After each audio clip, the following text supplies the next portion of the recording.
국내 외식업계에서 자수성가형 사업가로 명망을 떨쳤던 한 기업가가 최근 불미스러운 사건으로 회장직에서 자진 사퇴하는 사건이 있었습니다. 이 기업은 1970년대 동대문 시장에서 섬유 도매 업체로 시작을 해서 뛰어난 사업 수완으로 국내 외식업계뿐 아니라 해외에서도 큰 성과를 거두던 기업이었는데요.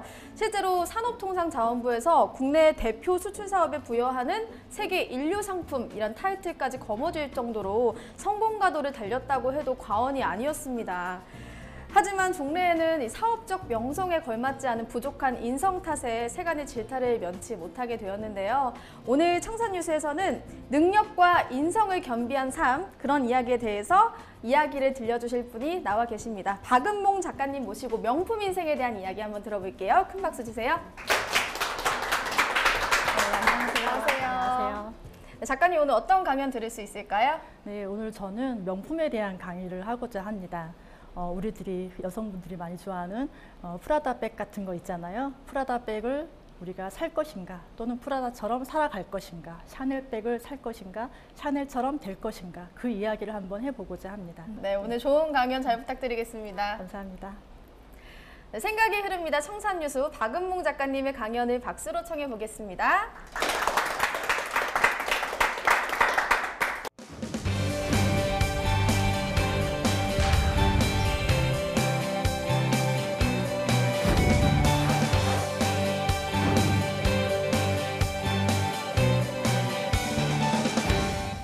안녕하세요. 박은몽 작가입니다. 우선 제 소개를 하고 넘어갈게요. 저는 이제 일반 카피라이터 생활을 하면서 광고 기획사에서 취재 생활, 또 편집자 생활을 하다가 2005년도에 등단하면서 프리랜서 작가로, 전업 작가로 나왔습니다. 꽤 알려진 책 중에서는 청소년을 위한 시크릿, 여러분들이 어렸을 때 읽어봤을 수도 있는 청소년을 위한 시크릿, 또 명품의 인생을 살아라 등이 있고요. 최근에는 인문학 스캔들이라는 신간이 나와서 많은 좋은 반응을 얻고 있습니다. 역사 소설도 몇 권 썼고요. 근데 저는 저를 소개할 때 이런 프로필적인 팩트보다도 딱 한마디로 저를 소개하고 싶습니다. 그것은 바로 글쟁이라는 것입니다. 가장 소박하면서도 가장 저의 정체성과 들어맞는 글쟁이라는 딱 한마디로 저를 소개하고 싶어요. 어릴 때는 글쟁이가 되고 싶은 아이였고, 커서는 더 좋은 글을 쓰기 위해서 노력하는 글쟁이입니다. 사실 뭐 잘하는 게 별로 없어요. 살림도 잘 못하고, 우리 아이들이 인정하듯이 요리도 정말 못하고, 길치라서 내비가 없으면 아무 데도 못 갑니다. 택시를 타도 자기 집을 안내를 해줄 수가 없어요. 또 기계를 잘 못 다루기 때문에 이런 포인트 하나도 제 손에 들어오면 망가지기가 일쑤입니다. 기계치에다 길치이죠. 딱 한 가지, 글은 좀 씁니다. 아주 잘 쓰지 못해도 글은 좀 씁니다. 그리고 앞으로 더 잘 쓸 것이고 더 많이 유명해질 계획입니다. 계획이요.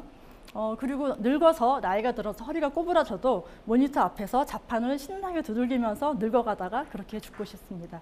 그래서 저는 저를 소개할 때 글쟁이라고 소개를 합니다. 여러분은 자기 자신을 어떻게 소개를 하고 싶으세요? 저는 오늘 그 생각을 좀 해보면서 저와 이야기를 좀 나눠봤으면 좋겠습니다. 우리 강의 제목처럼 명품의 인생이란 무엇일까요? 여기 남자분들도 있고 여성분들도 있습니다. 저기 이렇게 아주 참신하게 생기시는 남성분 있으신데, 혹시 여친한테 명품백, 시계 그런 거 사주신 적 있으세요? 없으시죠? 왜 통념이 꼭 남자가 여자한테 사줘야 되는 걸로 알고 있는데, 그럼 여기 예쁘신 MC분께서는 혹시 남친한테 혹시 명품 가방 그런 거 사주신 적 있으세요? 아니요. 네, 없으시죠? 우리 명품을 참 좋아합니다. 참 좋아하고, 명품이라고 딱 하면 이미지가 화려하고 고급지고 비싸고 하나 딱 걸치면 간지가 막 나는 그런 걸 상상합니다. 그래서 어느 날 외출할 때 옷이 좀 별로여도 백 하나 딱 제대로 걸어주면 그냥 자신감 팍 올라가잖아요. 자존감 팍 올라가고, 지하철 타도 시선이 막 쏟아집니다. 그렇죠? 이렇게 좋은 명품인데 우리는 그 백에 대해서만 생각을 하고, 정작 내 인생 혹은 나 자신을 명품으로 만드는 거에 대해서 혹시 생각을 해보신 적 있으세요? 흔히 연결을 잘 안 시키는 것 같으세요. 그래서 저는 오늘 명품 인생에 대해서 얘기를 하고자 하는 거예요. 명품 인생이라는 게 무엇일까요? 이제 일종의 비유겠죠. 제가 명품에다가 인생을 비유하고 있는 건데, 저는 이렇게 생각을 합니다. 명품 인생이란 정의는 10인 10색, 100인 100색 누구나 다 의미가 다를 거예요. 근데 저는 자신이 추구하는 가치를 실현해 가는 삶이다. 이렇게 정의를 하고 싶어요. 또 좀 더 구체적으로 쉽게 표현을 하자면 자기가 좋아하는 일을 선택해서 그 일을 통해서 도전하고 성취하면서 만족을 찾아가는 삶. 그걸로 저는 생각을 하고 싶습니다. 이건 저의 정의이고 어디까지나 박은몽이라는 사람의 글쟁이의 정의이고 여러분 자신의 명품 인생은 또 다른 정의들이 각자가 있으실 거예요. 그것을 정의를 찾아 나가야 된다. 그 말씀 드리고 싶습니다. 이제 우리 명품 인생에 대해 정의를 한번 해봤고 그렇다면 그 명품 인생을 어떻게 우리가 시작할까 만들어갈까 생각을 해볼 수 있잖아요. 그 출발점이 뭘까요? 제목에 제가 했듯이 그 출발점은 자신의 진정을 발견하는 것이다. 저는 이렇게 얘기를 하고 싶어요. 진정이라는 게 뭘까? 사람은 자기 자신을 제일 잘하는 것 같아도 가장 모르는 게 자기 자신인 것 같아요. 특히나 내가 어떤 일을 하고 싶은지, 더 나아가서는 어떤 사람과 함께 인생을 동행하고 싶은지 그런 마음에 있어서도 정확하지 않을 때가 참 많이 있어요. 이런 줄 알았는데 저렇고 저런 줄 알았는데 이렇고 그 산이 아니었나 봐. 뭐 이럴 때가 참 많이 있잖아요. 어떤 명품 인생을 만들어 나가는 데 있어서도 그렇습니다. 그때그때 변하는 어떤 표피적인 자기 영혼의 표피적인 생각을 말고 그 내면화된 생각에 대해서 우리는 좀 진정성을 발견할 필요가 있을 것 같아요. 제가 글쟁이라는 직업을 선택하기까지 저도 저의 진정한 마음이 무엇인지 또는 덜 진정한 마음이 무엇인지에 대해서 약간 갈등했던 시절이 있었어요. 누구나 그렇듯이 어릴 때 저희 집에는 세계 명작동가 50권짜리가 있었어요. 혹시 이제 여러분 저보다 한 20년 가까이는 차이가 있으신 것 같아서 본 적이 없으시겠지만 빨간색 표지에 누런 갱지로 되어 있는 책, 동화책이었습니다. 그게 저희 집에 전집으로 있었어요. 그거를 매일매일 이렇게 읽으면서 참 재미가 있더라고요. 나이가 자라서 중학생이 됐어요.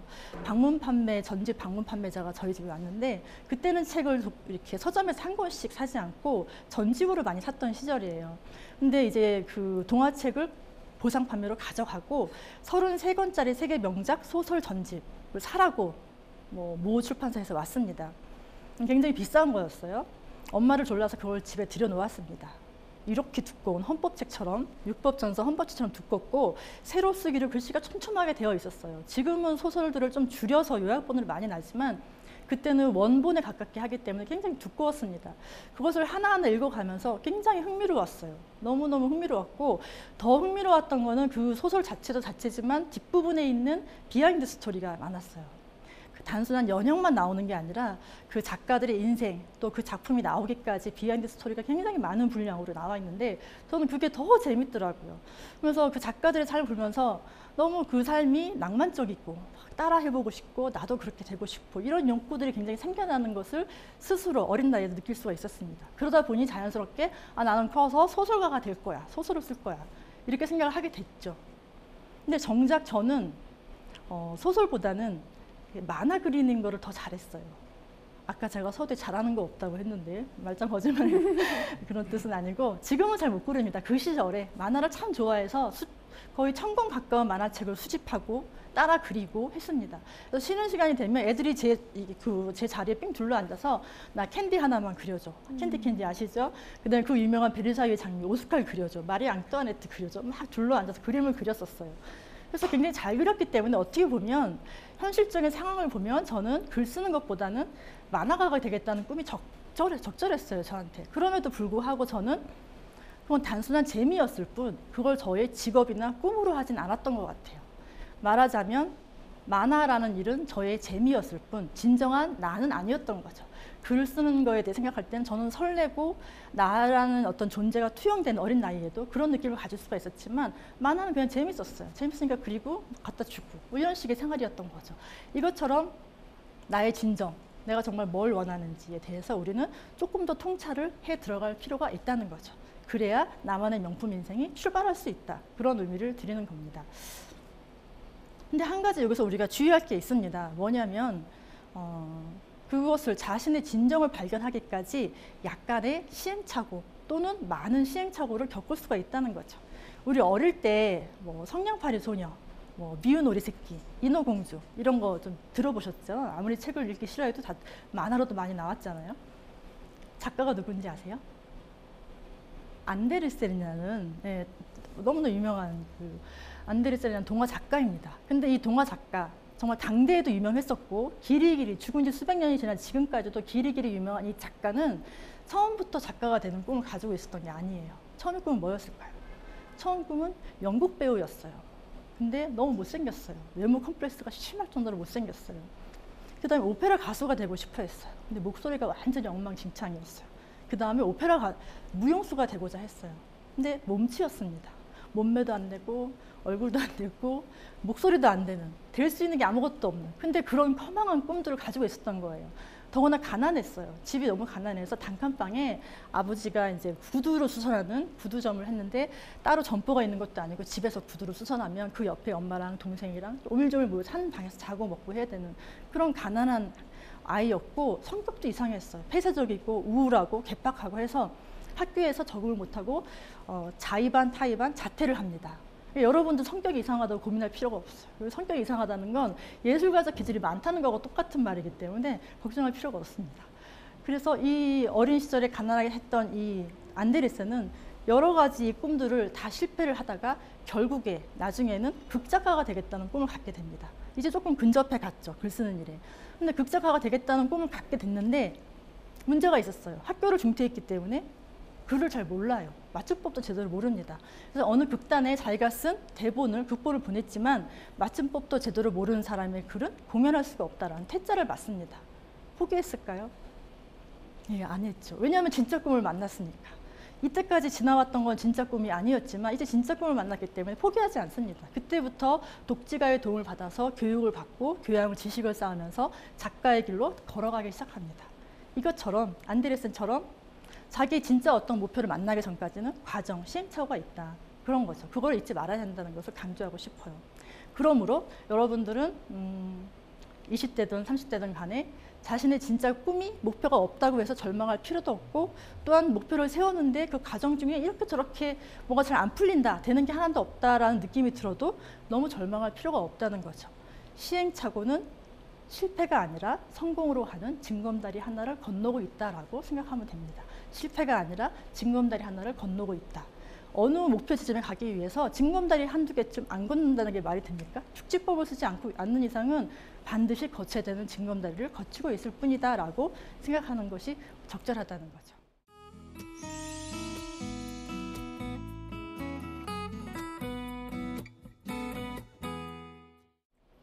그 다음 우리가 이제 진정한 자기 명품 인생을 위한 자기 진정을 발견한 다음에 또 한 가지 생각할 것이 있습니다. 처음부터 명품은 없다는 것이죠. 우리 흔히 금수저라는 말을 하잖아요. 그죠?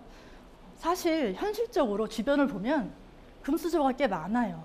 수적으로는 흙수저보다는 적겠지만 우리 눈에 보이는 금수저 너무 많아서 좀 절망감, 소외감을 느낄 때가 종종 있습니다. 저 역시 그랬어요. 저 옛날에 고등학교 때 친구가 모 대기업의 사장이 자기 아빠였어요. 취업을 굉장히 그 기업에 쉽게 들어가는 걸 봤습니다. 비리인지 아닌지 모르지만 저는 무척 박탈감을 느꼈어요. 아, 참 이러면서 박탈감을 느꼈습니다. 그리고 요즘은 부모의 베이스나 아니면 하다못해 조부모의 베이스라도 학연 지연이라도 있어야 뭔가 좀 발판을 닦고 나갈 수 있는 경우를 많이 봅니다. 그래서 이런 금수저들을 많이 볼 때 우리는 박탈감을 느끼는 거죠. 그러나 아까 서두에 얘기했던 것처럼 샤넬 백을 디자인한 처음에 창업한 그 가브리엘 샤넬이라는 여성은 우리보다 훨씬 더 흙수저의 상황에서 태어났습니다. 고아였고 사생아였고 고아원에서 자랐습니다. 부모의 도움 없이 거리에서 술집에서 노래를 하면서 겨우겨우 생계를 어린 시절에 꾸려나가야 했던 여성이었어요. 근데 나중에 자신의 재능을 개발해서 샤넬이라는 대단한 브랜드를 만들어내죠. 물론 재능이 있었습니다. 재능이 있었고, 그러나 이 여성은 단순히 예쁜 디자인을 해서 성공한 여성은 아니었어요. 어떤 디자인의 패러다임을 바꿨죠. 그 전에는 우리가 지금 이렇게 심플한 옷을 입고 있지만 옛날에 100년 전에는 여성들이 아시죠? 영화에 보면 코르셋을 허리로 완전히 허리를 쥐어짜듯이 조여가지고 반쪽을 만든 다음에 치렁치렁한 드레스를 온 먼지를 다 끌고 다니면서 입고 다니잖아요. 그런 시절에 샤넬은 이런 투피스, 샤넬 라인, 짧은 스커트 이런 것들을 디자인해서 여성들을 그 치렁치렁한 옷으로부터 해방시킨 여성입니다. 성공했죠. 자신의 디자인으로. 말하자면 흙수저를 물고 태어났지만 자기 힘으로 성공한 그런 여성입니다. 그래서 우리는 그런 것을 볼 때 이렇게 생각할 수가 있어요. 뭐냐면 금수저를 물고 태어나는 사람은 있습니다, 분명히. 그러나 명품으로 태어나는 사람은 없다는 것이죠. 왜냐? 명품은 태어나는 것이 아니라 만들어지는 것이니까. 해서 만약에 여러분들이 자기 인생을 명품으로 만들고 싶다. 그렇다면 남들이 갖고 있는 금수저, 은수저에 관심을 갖지 말고 나만의 명품 인생을 만들어가는 거에 집중을 해야 된다. 나만의 명품 인생을 만들어가는 거에 집중해야 된다. 그것을 강조할 수 있겠습니다. 네, 그 다음 자신의 일을 애착에 가져라. 자신의 일에 애착을 가져라라는 얘기를 하고자 합니다. 우리 흔히 애착이란 말, 또 열정이란 말로 대체해서 생각을 해볼 수 있을 것 같아요. 누가 자기 일에 애착이 없는 사람이 있겠어요. 다 누구나 애착은 조금씩 있습니다. 그러나 조금 더 평범을 넘어선 비범까지는 아니어도 조금 특별한 애착이 필요하다. 저는 그 말씀 드리고 싶어요. 이제 우리가 흔히들 결과가 된 명품, 이미 유명해진 명품만을 쫓고 그것을 즐깁니다. 즐기지만 그 과정에 대해서 좀 주목할 필요가 있다는 거죠. 프라다를 만든 프라다. 그 여성은 처음부터 디자이너였고 기업가가 아니었어요. 처음엔 정치학도였습니다. 그러나 가족의 작은 기업체를 인수받아서 상속받아야 되는 상황이 되었기 때문에 이어받아서 작은 기업을 지금의 프라다로 키웠습니다. 한 인터뷰 기사에서는 이런 말을 했어요. 자기는 그 기업을 인수받은 다음에 상속받은 다음에 15년 동안 한 번도 여행도 가지 못하고 일에만 매일매일 매달렸다. 이런 말을 한 것을 제가 본 적이 있습니다. 사실 15년 동안 여행도 한번 못 가보고 일에만 매달릴 수 있을까요? 우리는 사실 어떤 일을 열심히 한다고 하지만 그렇게까지 열정을 갖고 있지는 못합니다. 사람인지라 제가 뭐 일 중독이 돼서 즐기는 것도 하지 말고 무조건 그렇게 살아야 된다. 이런 것을 강조하는 것이 아니라 어떤 자기가 하고자 하는 일에 대한 애착, 열정에 대한 얘기를 하려는 것입니다. 사실 저도 지금까지 어떤 일을 할 때 굉장히 열심히 한다고 굉장히 악착을 떠는 성격이에요. 원래부터. 제가 한 10년 전쯤에 이제 광고 기획사의 카피라이터 일할 때였습니다. 취재도 하고 카피라이터도 할 때였는데 모 대기업의 전무이사를 인터뷰할 일이 있었습니다. 사보에 특집 기사로 게재되는 계획이 있었습니다. 만나러 인터뷰하러 갔는데 크게 대수로운 내용도 아닌데 큰 감명을 받은 적이 있었어요. 뭐냐면 그분은 어떤 국가의 프로젝트를 성사시켜서 훈장을 받아서 그 일을 통해서 계기로 인터뷰를 제가 하게 된 것이었는데 이런 말씀을 하시더라고요. 그분이 이제 50줄의 사람이었는데 그 프로젝트 마지막 즈음에 3일 밤을 샜대요. 3일 밤을. 근데 저는 50 먹은 사람이 3일 샌다는 게 그때는 50 먹으면 할아버지인 줄 알았어요. 지금 제가 그 나이가 다가와 보니까 그런 생각이 안 드는데 그때는 50이면 할아버지인 줄 알았는데 3일 밤을 샜다는 거예요. 그게 가능할까? 어떻게 그 나이에 그 열정이 있을까? 참 그것이 와닿았었습니다. 그래서 저도 참 그 사람처럼 그렇게 나이 들고 싶다. 그런 생각을 많이 했죠. 그리고 얼마 후 저도 3일밤을 샜습니다. 3일밤 새는 일이 생겼어요. 3일밤을 새고 퇴근을 하는데 집에 보통 때 같은 50분 걸리는 거리를 3시간 만에 갔어요. 왜냐? 지하철을 탔는데 역을 놓치고 다시 갈아타고 되돌아왔다 또 놓치고 다시 놓치고 또 타고 이렇게 하면 3시간이 걸리더라고요. 그러나 그 성취감은 이루 말할 수가 없죠. 3일밤을 샜던 성취감은. 이처럼 우리는 자기의 모든 것을 애착을 드릴 수 있는 어떤 일을 찾아야 됩니다. 그냥 흐지부지 하는 열심히 하는 평범한 열심이 아니라 자기 모든 것을 걸고 3일밤을 새도 피곤하지 않을 수 있는 일, 그런 일을 찾아야 된다는 거죠. 그래서 이렇게 말씀드릴 수가 있어요. 평생을 걸고 사랑할 수 있는 일을 찾아라. 그렇지 못 찾는다면 자기가 선택한 그 일을 사랑하라. 다시 말하자면 사랑할 수 있는 일을 찾아라. 그런데 그 일을 못 찾는다면 자기가 선택한 그 길을 사랑해야 된다. 그렇다면 우리는 그 일에 열정을 갖고 진정한 명품 인생을 만들어갈 수 있는 것이죠. 미실이라는 소설을 쓴 김별아라는 작가가 한 인터뷰에서 이런 말을 했어요. 그 김별아 씨는 그분은 작가니까 처음 작가 생활을 시작할 때 자기 주변에는 여러 동료가 있었대요. 동료가 있었는데 10년이 지나니까 다 사라지고 자기만 남더라. 10년 동안 버틴 사람이 살아남는 거죠. 10년 동안 버티려면 어때야 될까요? 자기 일에 대한 열정이 남달라야 되겠죠. 좀 안 돼, 그만둬. 이거 내 길이 아닌가 봐. 이러려면은 10년을 버틸 수 있는 열정이 생성이 되지가 않잖아요. 그러나 진짜 사랑하는 일이라면 10년을 가뿐히 버틸 수가 있는 것이겠죠. 우리가 다음 10년을 맞이하는 자세에 대해서 마지막으로 메시지를 드리고자 해요. 제가 딱 10년 전에 2007년이었던 것 같아요. 모 대기업에서 하는 직원들 워크숍에서 명품 인생을 살아라라는 강의를 한 적이 있습니다. 비슷한 맥락으로. 그때 저는 40을 몇 년 앞두고 있었고, 그때는 40을 맞이하는 우리의 자세라고 그 여성분들한테, 청춘들한테 얘기를 했던 것 같아요. 여자 나이 40이면 재앙인 줄 알았어요. 요즘 젊은 친구들 중에도 나이 30 되면 종친 거다 이렇게 얘기하는 친구들도 있더라고요. 그때는 그런 줄 알아요. 저도 그랬고. 그러던 제가 어느덧 30대 중반도 살짝 넘어서 40을 바라보는 2007년도에 강의를 할 때 나의 40은 어떨까 좀 불안하면서도 설렜습니다. 그런데 이제 10년이 지났어요. 지금 딱 10년이 지났고 지금은 몇 년 있으면 50이에요. 40도 재앙인데 50은 얼마큼 더 재앙이겠습니까? 그런 식으로 생각하자면. 그러나 저는 50을 맞이하는 몇 년 앞두고 설레는 마음으로 그때를 기다립니다. 어떤 미래가 나한테 펼쳐질지 모르지만 설레는 마음으로 그때를 대비하고 기다리는 거죠. 오히려 40을 더 맞이할 때보다 더 설레는 마음이 커요. 왜냐하면 이제는 애들도 컸고 아무런 나를 장애 요소가 없는 나만의 어떤 인생을 살아갈 수 있어. 이제부터 시작이야. 이런 생각들을 한다는 거죠. 어떤 미래가 내 앞에 있을지 모르지만 한 가지는 분명히 말할 수 있겠죠. 지금의 40대의 하루가 50대의 한 달을 좌우하고 40대의 한 달이 50대의 1년을 좌우할 것이다. 저는 그렇게 생각을 하고 오늘 하루하루 살고 있습니다. 여러분들은 더 할 거예요. 왜냐하면 20대는 인생의 포석을 까는 시기잖아요. 그러므로 여러분의 20대는 30대의 여러분의 하루는 30대의 한 달을 좌우하고 여러분의 한 달은 30대의 1년을 좌우할 것이다.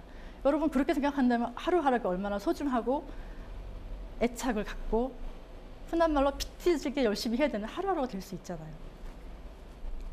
지금 우리가 똑같이 이렇게 앉아 있습니다. 똑같이 앉아 있지만 10년이 지나면 여러분들은 어쩌면 같이 앉을 수 없을지도 몰라요. 왜냐하면 치열하게 뭔가를 열심히 했던 친구와 흘러가는 대로 그렇게 흘러갔던 친구는 10년이 지나면 격차가 생깁니다. 그게 현실이죠. 격차가 생겨요. 누구는 이름 없이 아무렇게나 살아가고 있고 누구는 자신만의 길을 발견하고 살아갑니다. 그러므로 우리는 주변 사람들의 어떤 말이나 어떤 현실에 휘둘리지 말고 자신만의 로드맵을 가지고 명품 인생을 만들어 가야 된다. 그런 말씀을 드리고 싶어요. 저는 20대로 다시 돌아갈 거냐고 묻는다면 노라고 대답할 것 같아요. 왜냐하면 그때 너무 힘들었어요. 고민도 너무 많았고 도대체 방황이 너무 많았고 연애도 너무 힘들었고 되는 일이 하나도 없었습니다. 그래서 다시 돌아갈래라고 누군가 묻는다면 신인에게 묻는다면 절대 안 돌아갑니다. 그 힘들었던 시절을 다시 하고 싶지 않아요 라고 할 거예요. 그럼에도 불구하고 저는 여러분의 그 나이가 가장 부럽습니다. 20대라는 나이, 젊은 나이.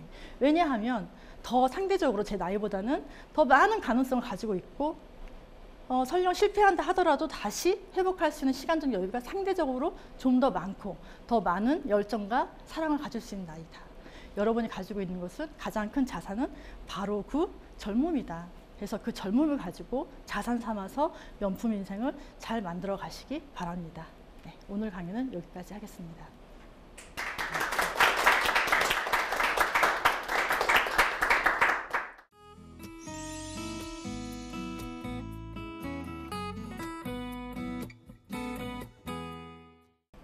네, 명품은 태어나는 게 아니라 만들어가는 것이다 라고 말씀하셨던 문구가 좀 많이 기억에 남는 것 같아요.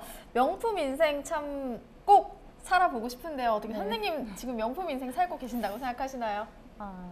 네, 아까 처음에 제가 정의를 내렸듯이 누구나 명품 인생에 대한 정의는 다르지만 저는 아까 그렇게 정의를 내렸잖아요. 자신이 하고 싶은 일, 좋아하는 일을 선택해서 그 일을 통해서 도전하고 성취하면서 만족을 이뤄나가는 삶이다.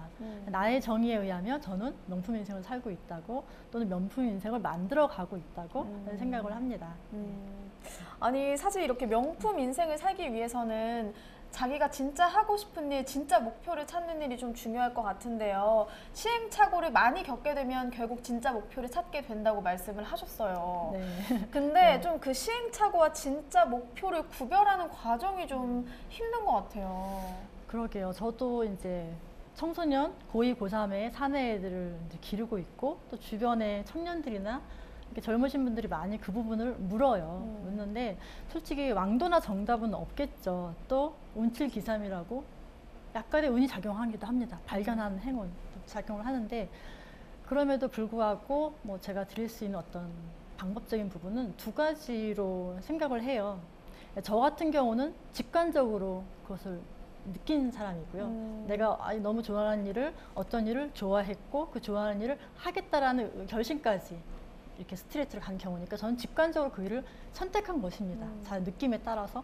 근데 운이 좋게도 그 느낌이 정확했기 때문에 운이 좋게도 그것이 저의 진짜 꿈이었죠. 그러나 이제 아닌 경우도 있을 수 있잖아요. 어떤 거를 내가 좋아하는 일이라고 선택했는데 아닐 수도 있어요. 그 좋아하는 감정이 진실이었다 하더라도 결과가 나쁠 수도 있고, 또는 그 좋아하는 감정이 순간적인 착각이었기 때문에 그 진짜 꿈이 아닐 수도 있습니다. 근데 그런 경우에는 어쩔 수 없이 시행착오를 겪어야 되겠지만 나름대로 기준을, 나만의 어떤 판별할 수 있는 기준을 조금 가지고 있어도 좋을 것 같아요. 어려운 기준이 아니라 아주 단순합니다. 내가 그 일을 좋아하느냐. 그 좋아하는 게 지금 기분이 왔다 갔다 하는 그런 순간적인 충동이 아니라 정말 좋아하느냐, 또는 그 일을 잘할 수 있느냐. 아까 그 안데르슨 얘기도 했지만, 내가 암만 좋아해도 잘할 수 없는 일을 하다 보면 그 좋아하는 열정을 유지하기가 굉장히 쉽지가 않습니다. 왜냐하면 성취감을 못 느끼기 때문에 중간에 좌절하게 되거든요. 내가 감정적으로 정서적으로 그 일을 좋아하느냐, 또는 그 일을 잘할 수 있느냐, 그 두 가지를 같이 밸런스를 맞춰가는 게 중요할 것 같습니다. 네. 정말 그런 기준이 제대로 좀 있으면 아무래도 시행착오와 목표 사이에서 좀 구별할 수 있는 어떤 네. 자기만의 기준이 명확하게 좀 세워지지 않을까 싶습니다. 다음 시간에도 선생님의 강의는 계속해서 이어지니까요. 여러분도 계속 함께 해주시기 바랍니다. 고맙습니다.